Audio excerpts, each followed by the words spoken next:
The business owners, policymakers, global aviation leaders, the whole day today has been the testimony to the fact that sustainability is on everyone's agenda nowadays. And most of our, or at least big part of our sustainability aspirations are transformed into environmental goals and policies. I would like to discuss and clarify a couple of crucial misconceptions that have emerged from using the digitalization as a tool for reaching those goals. My name is Ove Muuk, and I have spent most of my career in technological product and business development. Balancing on the borderlines between the IT and the business world has allowed me to be a part of rather interesting digital transformations over the years. For the last 10 years or so, I've been with the software development company called Helmes, where we have become an essential digitalization partner for hundreds of companies and organizations worldwide. Beside the technical skills, our engineers have also gained substantial industry competences in different domains, like logistics, manufacturing, telecommunication, financial services, just to name a few. Over the recent years, we have seen a growing number of our client projects, including also some environmental sustainability goals in their targets. The digitalization has been often seen and said to be a silver bullet for reaching the sustainability goals in business process optimization. However, by our experience, the environmental impact of the digital world itself has still often been neglected and left unnoticed. When talking to our clients, we sometimes hear statements like, well, we're all done with this green stuff, we're all digital now. And going digital is often seen as being enough. The truth there is, of course, a little bit somewhat more complex. Turns out that the ICT industry itself has become one of the substantial contributors to the carbon emissions and the waste in the world. Today, by different estimates, all IT-related contributes about 3 to 5% to the overall total carbon emissions, which puts it actually on par with global aviation. It has become also one of the most energy-hungry industries in the world. Today, by different researches, we eat up basically about 10% of all the electric power produced in the world. And these figures are going up rapidly. It's actually one of the most kind of fastest growing industries in that respect.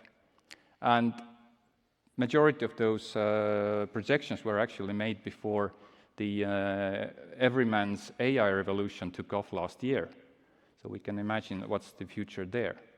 So it's actually pretty safe for us to say and remember that digital is not sustainable by default. Digital can be done responsibly towards the environment, or maybe not so much. When we look at the share of different parts of the ICT industry contributing to this carbon footprint, we see that a very big part of it actually comes from hardware-related disciplines, hardware-related parts of the industry, and that's true. But it's surprisingly maybe still the software that drives the way we use this hardware, that drives the hardware, the need for it, and the data that it contains. So for us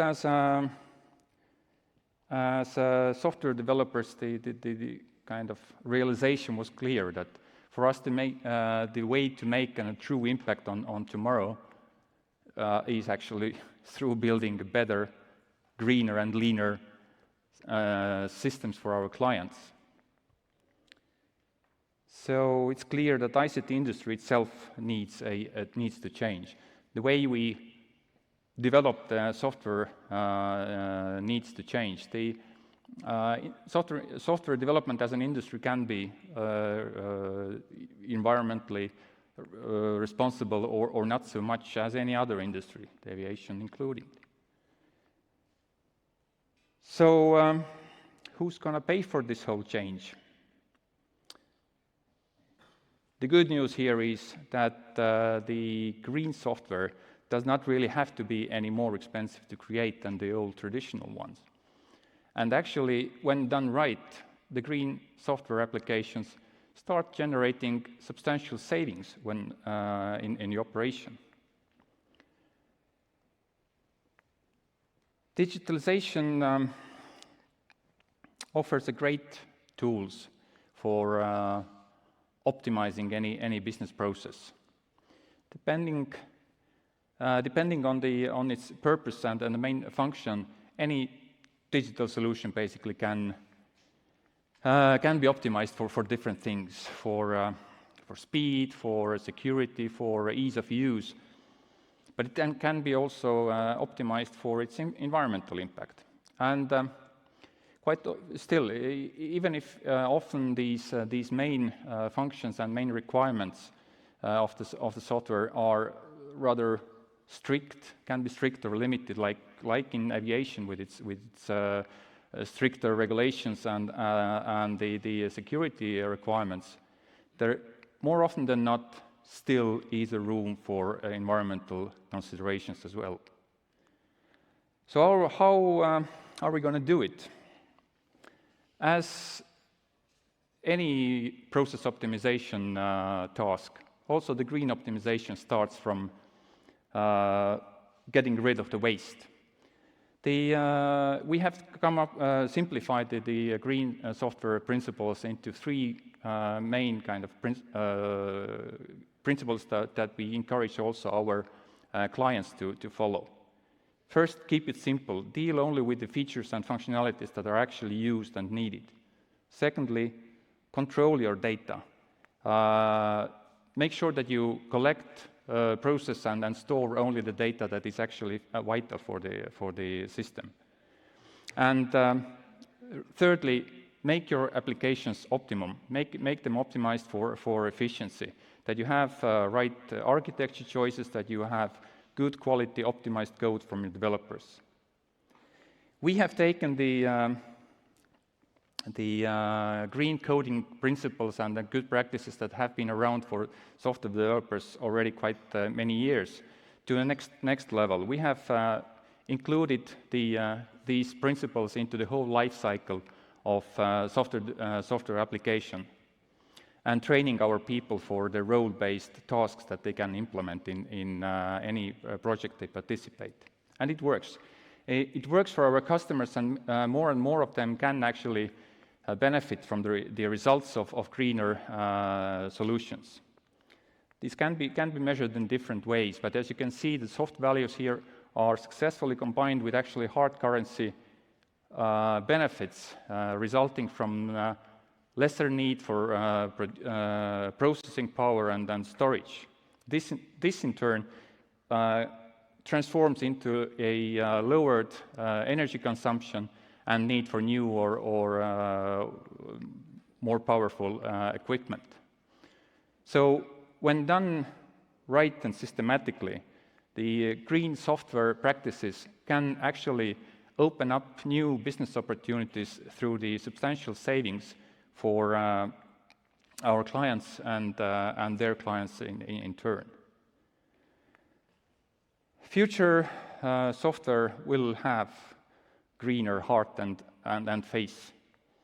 And even if it's not really a rocket science, it still needs some special skills to identify and execute the full potential of the digital solutions for an environment. ladies and gentlemen, it has been my privilege to share with you our thoughts of the future of green software. In those rapidly changing times, the difference between leaders and the laggers can be measured only sometimes by a couple of smart choices and good advices in making those. So if you think that green software could be something for you or your colleagues, please find us at the booth B4, just near the exit to the exhibition hall. And I thank you for your attention. Have a nice conference.